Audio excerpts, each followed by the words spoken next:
Hi there, welcome back to my channel. In this video, it's time to listen to Il bene nel male by Madame from Sanremo 2023.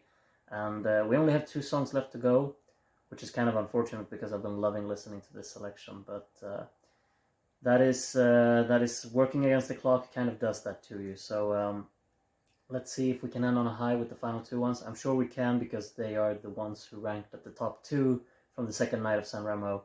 So I'm sure we're in for a great listen in this video. Let's get right into it.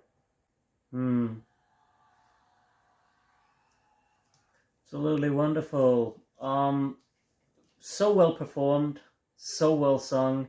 Very playful arrangement throughout. It's a very unexpected, like it's a song that has a lot of unexpected aspects within it. I think instrumentally mainly there's just many kind of crazy ideas being thrown at the listener that are quite just fascinating.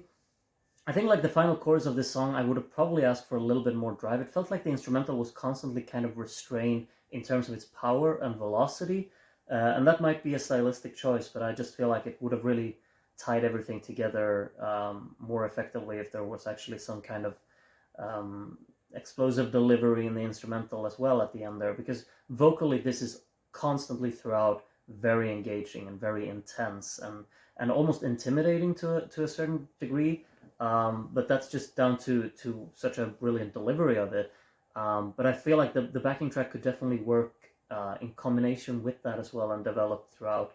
There are many fun ideas with the instrumental, how it builds throughout the song, but I think that like at the very ending, there needed to be a little extra push for the final chorus. Wonderful though how it continues instrumentally after the chorus is finished there, and the strings kind of continue on it. The energy is still there from the percussion.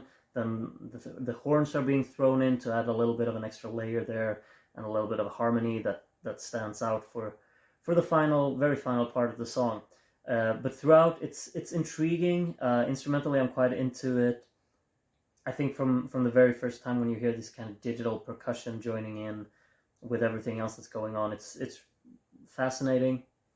And I like that whole approach of everything going on here. It's really intriguing to me, and I enjoyed listening to it tons. I think that like just this constant rhythmic energy as well from the vocal is really what knocks this one over the line for me, because it's very intense listening to it, but it's also very captivating, I'd say. And I'm really hooked by it, and I sit here for 3 minutes and 40 seconds, and I just can't wait for every note to kind of go into the next one, and just like her taking me on this storytelling journey. It's a really cool listening experience, I think. I feel like I'm being invited to really trot along on this whole story, basically. Even though I don't speak Italian, of course, but you can kind of feel it in her voice. You can hear the intensity of the story as well, and the different twists and turns in terms, almost like kind of a dialogue in a way.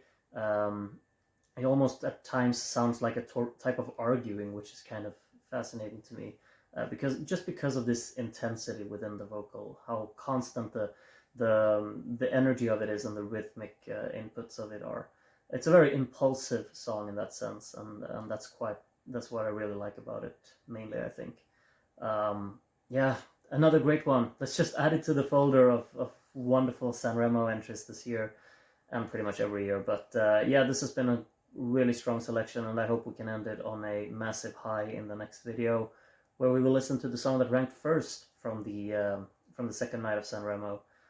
I hope that you will join me for that video as well. It will be the next one coming up on my channel, so be on the lookout for it.